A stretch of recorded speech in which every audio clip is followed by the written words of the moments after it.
الحمد لله رب العالمين الصلاة والسلام على أشرف المرسلين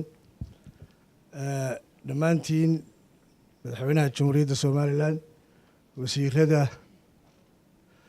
مدح dhaqameedka kala duwan culamaada diinka iyo ganacsatada mar labaad assalaamu calaykum waraxmatullaahi wabarakaatuh runtii ismaatinkeena waa mid taariikhi ah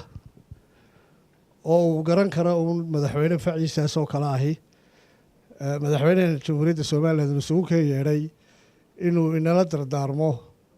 oo uu inasi ballamiyo inaguna aynu ka soo ajiibno una mahadnaqno mar labaad iyo mar saddexaad ba runtii waa u mahadnaqaynaa ma badinayo hadalka madax dhaqameedkii baa dhameeyey nabadgelyada iyo waajibaadka inaga saaran annaguna haddaan nahay baaxda ganacsatada sidaa uu maxamed shukri sheegay dadka ugu nugul weeye dantoodii ku jirtaa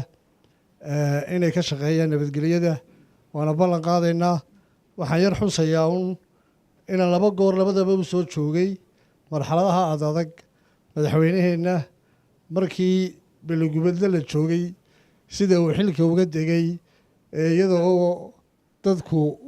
aanu miyirba qabin uu miyirka ugu yeelay intii tartamaysay ku iimaansatay inuu yidhaahdo u tartama anigu waan idin dhiibaye muddadii uu soo hayay runtii oo magaca ku lahaa maantana sidii oo kale inuu isaga oo xaq u leh inuu sii wado inoo dhiibo oo yidhaahdo maantana waan idinku soo wareejiyey runtii waa mid taariikhi ah waxaa kaloo taariikhi ah inuu 80 cod sidii uu sheegay kaga tegey 80kaa cod runtii raggii markaa ag fadhiyey baa ka mid ahaa ee la qaatay go-aanka cabashada quraha maanta taagan ama baqaha inahaya waxaa weeye ragga maanta tartamaya ragga barbar taagan raggii ma yihiin madaxweynaha hoose oo kale sidii ugu raaci lahaa ama kula talin lahaa waryeel sidaa midkaas unbaa inoo muhiima inaynu inteena ag joogtaa inteenan unbaa wada ag joogta ragga tartamaya waynamadeenii inaynu nidhaahno